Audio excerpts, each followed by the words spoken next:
Hey guys, I wanted to show you what I got out of my garden yesterday. It was a rainy day, so I didn't take you along. But here are a bunch of different small sized tomatoes. So like Romas, here's a Roma. I like to take these off before they get to this stage, usually, just because of the groundhog, of course. And then here are some serranos and some jalapenos. If you've never grown these are Sugar Rush Peach.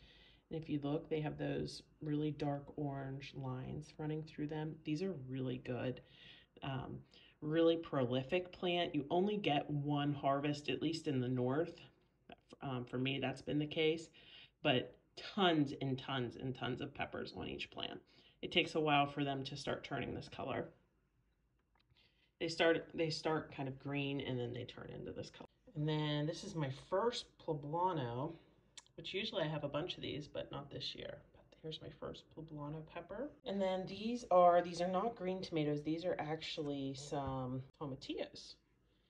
So you can see there, I'm gonna try to make some tomatillo sauce. I have some other ones that I picked earlier in the week and I think I have enough. Here are a variety of different cherry tomatoes. So we have some of the small Rio tomatoes that kind of look like a Roma. This is a tomato I saved from a pack from the store, and I grew the seeds, and I call it an orange bell because it kind of has the shape, if you look at some of them, the bottom kind of looks like a bell pepper to me. So I always call them an orange bell, but they're a true orange. This is a tropical sunset, and it's really pretty. And here we have a blue creamberry. This is an evil olive. This is my first year growing it, but it's a green tomato, and it's actually soft. It's soft at this stage. This is probably my newest, most favorite grape tomato that I grow, or cherry tomato. And this is a Starlight, or Star Lake. I'll have to look that up. I'll put it on the screen. But they are so delicious. Oh, I just love these. And they grow in like clusters. Really pretty and really good. And then back here we have some strawberries. My strawberries have put on a whole new flush. I have the ever-bearing strawberries, and they seem to do really well in August and September. So here's a variety of those, and then some raspberries. These raspberries I really picked past their prime. That's why they kind of look like that. And then one sole blackberry. I'm actually taking some of the runners from these strawberries because they grow so well, and I place them in soil. So I'm hoping that before our first frost, they're able to grow some roots, and I'll have a bunch of new plants, because some of my plants in other parts of my garden just do not do well. And so I want to try to replace them with this variety, which I don't know what it is. Moving on, these are the slicer style tomatoes. So a bunch of different varieties here. This is either a vintage wine or a Berkeley tie-dye. I'm not sure which one. I think vintage wine, but they have done so well this year. I love both of those varieties. And I grew it on a hill, and I can't get down to where the tag is to tell what type of plant this is. So at the end of the season, I'll have to look.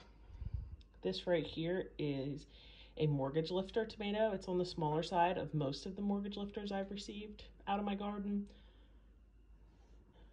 This is a Dr. Witchies.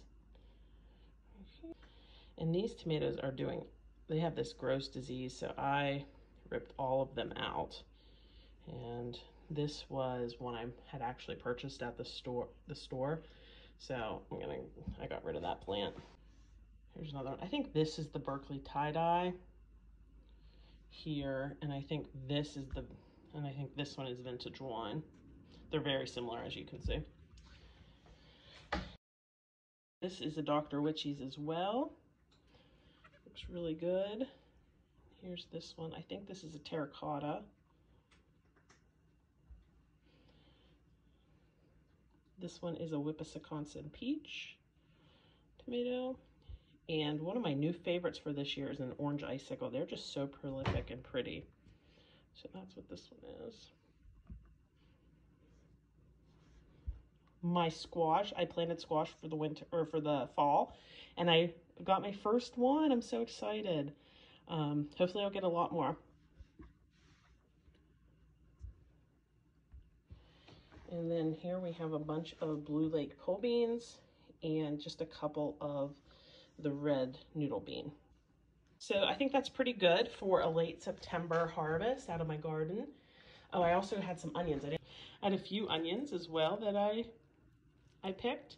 There's a couple more down there that I need to get out, but those are pretty much all harvested already, and I just got dirt all over everything. So I'm gonna have to rewash those. But anyways, I hope you enjoyed today's harvest, and I'll see you next time.